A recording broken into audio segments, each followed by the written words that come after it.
Have you ever felt like you didn't belong? Like you had to hide your identity to fit in? First encounter, a different perspective. My name is Emma. Perhaps this story marks the beginning of the deepest feelings I've ever had for someone, a journey filled with love, identity, and self-discovery. It was my first year at university. There were so many new faces on campus that I felt lost. That's when I decided to attend an event hosted by the LGBT community. It seemed like an opportunity to be social, better understand myself, and connect with others. The room was small, filled with the scent of tea and soft laughter. That's where I saw him. Lucas. He was sitting among a group of people, quietly listening. He tapped his pen against a notebook, occasionally lifting his head to say something. And that voice, it was deep, soft, and carried a quiet confidence. It was as though he was in his own world, yet he still saw and understood everyone around him. I felt an urge to talk to him, but how? The event had already started, and we were introducing ourselves one by one. When his turn came, he smiled and said, "Hi, I'm Lucas. I'm a graphic design student, and I just joined this community. I hope I can find myself here." Find yourself here? I thought. Maybe we were both searching for the same thing. When the event ended, I stayed behind, finishing my tea, and noticed Lucas sitting alone. Summoning some courage, I walked over to him. "Hey," I said. "First time here?" He looked up at me with those deep brown eyes. "Yeah," he said. "You?" I nodded. "Yeah, I guess I feel a bit lost." He chuckled. Being lost can be a good thing sometimes, a chance to discover new things. In that moment, I felt a connection. We chatted for a few minutes about everyday things.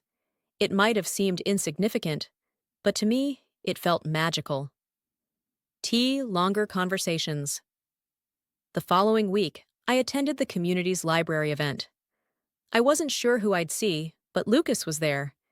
He came up to me. "Emma, what we talked about last week got me thinking," he said, "about losing and finding yourself." "And?" I asked with a smile. "And maybe we need someone by our side during the process," he replied.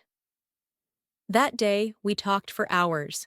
He told me about his family, his love for graphic design, and his dreams. Then, he shared something that explained why he joined the community. "I'm a trans man," he said. His voice carried no hesitation. "And I don't want to keep hiding my identity here at this university." As I listened, admiration swelled within me. His courage, his honesty. I was beginning to be captivated by Lucas, the beginning of love. One day, as we sat together in the campus garden, I said, "Lucas, there's something I need to confess about you." My heart was pounding. "Yes?" he said, looking into my eyes with curiosity. "You inspire me more than anything else. Your courage, your presence. When I'm with you, it feels like I see the truest version of the world." He was silent for a moment, then smiled and gently held my hand. "Emma, maybe the best part of this journey is how we learn to understand each other more with every step." From that moment, our bond deepened.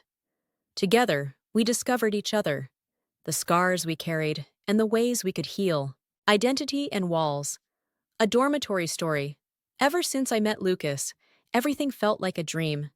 His courage, his perspective, his unwavering belief in life. I found myself more captivated with each passing day. But some realities were impatient to cast a shadow over our dreams. When I found out that Lucas lived in the women's dormitory, I was a bit surprised, but I understood. He hadn't completed his medical transition, and since he hadn't legally changed his identity, university regulations required him to stay in the women's dorm. Yet, Lucas's identity was clear. To me, to him, and most importantly, to his soul. "How does it feel to stay there?" I asked one day as we sat together in the dorm courtyard. He took a deep breath and paused for a moment.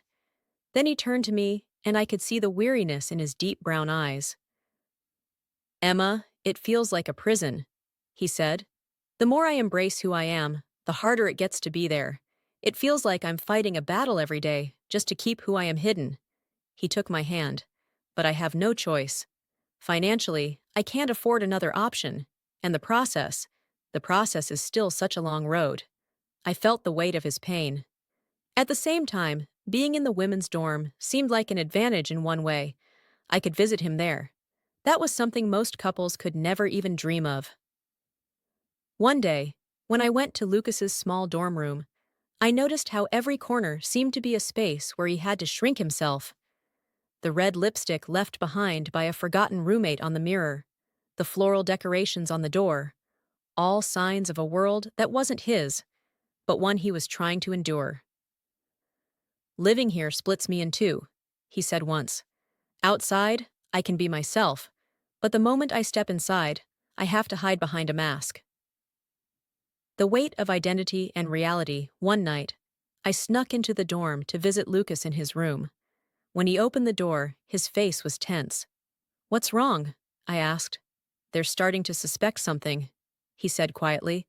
"Some of the girls have started complaining about me, saying I look like a guy." My heart sank.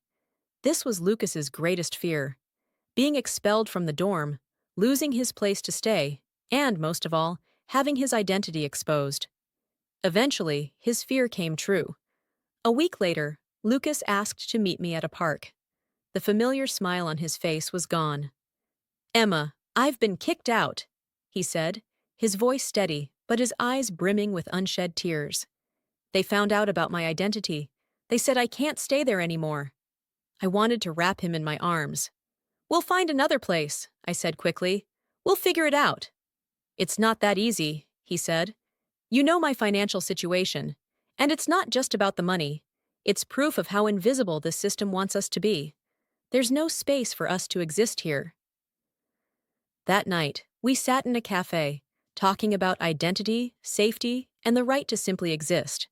But with every word, I could feel the weight he carried inside. A new beginning after the dorm incident, Lucas began looking for a place to stay on campus. One of the friends from the LGBT community offered him temporary accommodation. From that day forward, Lucas decided to stop hiding his identity. "I'm tired, Emma," he said one day. "I'm not afraid to show who I am anymore. But that also means I'm ready to keep fighting." His determination gave me strength as well. Lucas wasn't just a trans man. He was someone who shone a light on himself and those around him. Being by his side meant being part of that light. Together, we began to face life's challenges in a new way. That dorm room might have been part of one chapter, but we had taken the first step toward a path where we no longer had to hide who we were.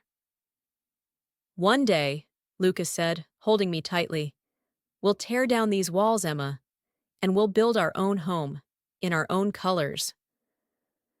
This was the beginning of our story. Difficult, but filled with hope. Lucas and Emma's story, filled with struggles, yet brimming with hope, didn't end here. What about you? How would you navigate challenges like these? Don't forget to like this video and subscribe to our channel to support this story and see more.